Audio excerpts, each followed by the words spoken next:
ስራው ከባድና አስፈሪ ስለሆነ ሂሳብ ያስጨምራል። ሰሚኛልሽ አጸደ? ለሱ ችግር የለውም አደራሽ። አንቺ ብቻ ብለን አሳምኝልኝ፣ ሌላው ነገር ቀላል ነው። እሺ በቃ ትሰሚኛለሽ? አሁን የማይሆን ወሬያችንን አቁመን ወደ ስራችን እንግባ። ድንቄም ስራ ወደ ሴራው ማለትሽ ነው? ወይኔ አጸደ፣ ቆይ ግን ምን አይነት ሰው ነው ለዚህ ስራ የመረጥኩት? ትሰሚኛለሽ? አሁን ዋና ትኩረት ሊሆን የሚገባው ሜርሲ ላይ ነው፣ ሜርሲ ላይ ብቻ። ቆይ እሷም እንዳደረግልሽ ነው የፈለግሽው? ከቻልሽ እቺ ሜርሲ ተብዬዋን አናቷን በልሽ ምትደፊልኝ በጣም ደስ ይለኛል። አረ ተያዙ። እኔ ስራዬን ሰርቼ ወሬም ሞልቼ ደሞዜን መቀበል ነው እንጂ ሰው መጉዳት አልፈልግም። ወንጀለኛማ አታርጊኝ። ቆይ እንዴ ግን እኮ ነው የፈለግሽውን ያህል ገንዘብ ከፍልሻለሁ። እንዴ ትንሽ ቸገረኝ አልኩሽ እንጂ እምበላው ያጣው መሰለሽ እንዴ? ይኸውልሽ እኔ የምፈልገውን ነገር ካደረግሽልኝ አንቺ ሲጀመር እዛ ቤት ምን ትሰሪያለሽ? አይ ከፈለግሽ ስራውን ማቆም እንችላለን። ብቻ እስከዛሬ ቀን የሰራሁበትን ደሞዜን ክፈይ። እሺ በቃ ችግር የለውም። ይሄ ሚሽን ነው ራሴ ወጣዋለሁ። ግን ደግሞ አደራሽ እዛ ቤት ይሄ አጉል እናትነት የሚያጫውትሽን ነገር አቁሚ፣ ቀነስ አድርጊው። ቻው። እሺ ሜርሲ ጠብቂኝ፣ መቼም ምረት አላደርግልሽም። የአባቴ እህት ናት ብለሽ እንኳን አልማርሽኝም አይደል? እመኚኝ፣ እኔ መቼም አልምርሽም። አንቺ ወንጀለኛ ልታረግ። አረ ይሄ ነገር አሁንም ቁጭ እንዳለ ነው እኮ። እንፋጠጣታለን። እኔ እንጃ አልነካው። ምንም ሊገናቸው እዝራ ዳንቹ ሜርሲ ነው የኔ ልጅ አትበለኝ። እኔ ልጅ አይደለሁ። አንቺ አፍሽን ዝጊ። ስሜን ስትጠሪ ትንሽ እንኳን አታፍሪም? ቆይ ማን ናችሁ እናንተ? እኮ ምንም አይደላችሁ፣ አላውቃችሁ። አባዬ እዝራ አባዬ አቶ እስክንድር በሰማው ነገር በጣም ስለተደናገጠ ህመሙ ተነስቶበት በድጋሚ ሲያሸልብ ተመልክተነዋል። እና አቶ እስክንድር ይሞታል ብላችሁ ታስባላችሁ?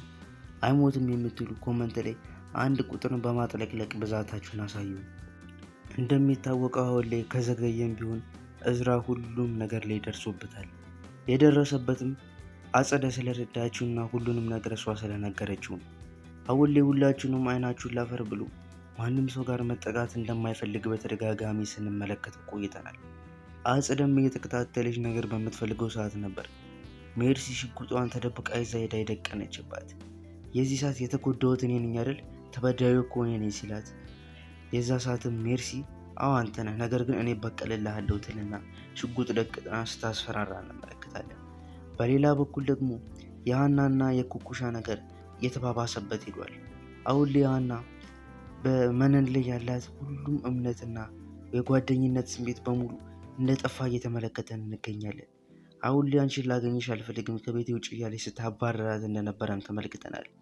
ኩኩሻ ግን አሁንም ቢሆን ለእሷ ያላት ስሜት እየተቀየረ በመምጣቱና የእውነተኛ እናቷ ስለመሰለቻት በጣም ተደስታ አብራት ለመሆን ስትመኝ በተደጋጋሚ ስንመለከታት ቆይተናል።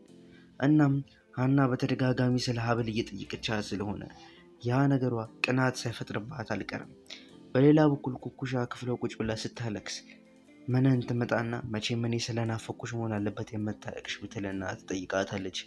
የዚህ ሰዓትም ኩኩሻ አንቺ መቼም እንደማትናፍቂኝ ታውቂያለሽ፣ ደግሞ ምን ልትሰሪ መጣሽ? እዚህ ቤት እንዳትገቢ ብላሽ አልነበረ ሃና ስትላት፣ ሃና በሩን ከፍታ ገብታ ትጮህባታለች። አንቺ ማን ስለሆንሽ ነው እኔ ያልኩትን ቃል ማታከብሪ ብላ ከቤቷ ልታስወጣ ስትሞክርና በተሳካለት ሁኔታም ስታስወጣት እንመለከታለን።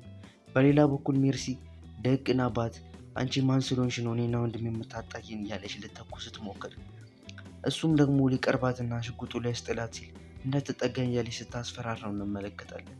በሌላ በኩል እንደምንመለከተው ደግሞ አሁን ላይ ሀብል በጣም ተጨንቃ ትገኛለች። ምክንያቱም ለእዝራ ሁሉንም ነገር ባለመንገሯና እሱም አሁን ላይ እያሳያት ባለው ሪያክሽን ደስተኛ አትመስልም። እናም ተጨንቃ ባለችበት ሁኔታ ላይ ነበር እስክንድር መቶ ሁሉንም ነገር ይጠይቃት። የዛ ሰዓት ላይም ነው ሁሉንም ነገር የነገረቻት። ሜርሲ አሁንም ቢሆን ሽጉጡን ለማቆም ፈቃደኛ አይደለችም። እናም በስተመጨረሻም ስትተኩስ እዝራ ከእጇ ላይ መነተፍና ሽጉጡን ሲቀማት ሄዳ በእጇ በቦክስ ስትመታትና ስትነርታት እንመለከታለን። በሌላ በኩል ደግሞ መነን አሁን ላይ ሃናን አውቃለሁ ልጅሽን እኮ ወደንብ አድርጌ አላሰደኳትም፣ ስርዓቷን አላስያዝኳትም፣ ነገር ግን አሁንም ቢሆን ነግሬሻለሁ ከእናቷ ጋር ስለሆነ ያገናኘኋት ደስተኛ ነኝና እባክሽ ልጄን ብቻ በደንብ ጠብቂኝ ብላ ስትነግራትና ስታወያያት እንመለከታለን። ሀና ግን ይህንን ንግግሯን በጭራሽ አላመነቻትም። አንቺን እኮ አላምንሽም፣ ይህንንም እየዋሸሽ ይሆናል። ለማንኛውም አንቺ ለእኔ ምንም ውለታ አላደረግሽልኝም። እስካሁን ድረስም ይዘሻት የቆየሽው በማይገባ ሁኔታና እሷን በማይመጥም አስተዳደግ ስለሆነ ምንም ውለታ የለብኝም ማለት ነው። ስለዚህ አሁኑኑ ክፍሌን ለቀሽ ውጪ፣ አላምንሽም መቼም ቢሆን እያለች ስታወራት እንመለከታለን። መነን አሁን ላይ ሀና ቤት መግቢያ መንገዶች እንዳጣች እየተመለከት እንገኛለን። ከዚህ በፊት የምታገኛቸውንም ጥቅማ ጥቅሞች አሁን ላይ ልታገኝ እንዳልቻለች በተደጋጋሚ ስንመለከት ቆይተናል። አሁን ላይም ሌላ እርምጃ ለመውሰድ እያሰበች ይመስላል። በሌላ በኩል ደግሞ ሜርሲ እንደተናገርኩት አጸደን ስደበደባትና አድመታት ስትቆይ አጸደም ይህ ሁሉ ዕዳ እየተጠራቀመብሽ ነው ታያለሽ ሜርሲ ብላ ስትመልስላት እንመለከታለን። እዝራም ደግሞ ነገሩን ያክልና በቃ ተረጋጊት፣ አሁን ከዚህ ቦታ ለቀን እንሂድ ብሎ እሷን ወደ ቤቷ ይዟት ሲሄድ እንመለከታለን። በሌላ በኩል ደግሞ እንደምንመለከተው ሀብልና አባትየው ማለትም እስክንድር አብሮ ቁጭ ብለው እያለ እዝራ ሲሄድ እንመለከታለን። እንደሚታወቀው አሁን ላይ ሀብል ምን እንደምታረግ ግራ ገብቷ ስትንጎራደድ ነበር።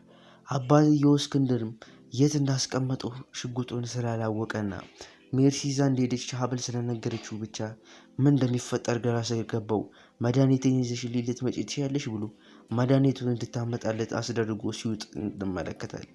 እንደሚታወቀው እሱ ከፍተኛ የሆነ ህመም ስላለበት የሚያስደነግጥ ነገር ሲሰማ ልቡ ቀጥ ልትል እንደምትደርስ ሁላችንም እናውቃለን።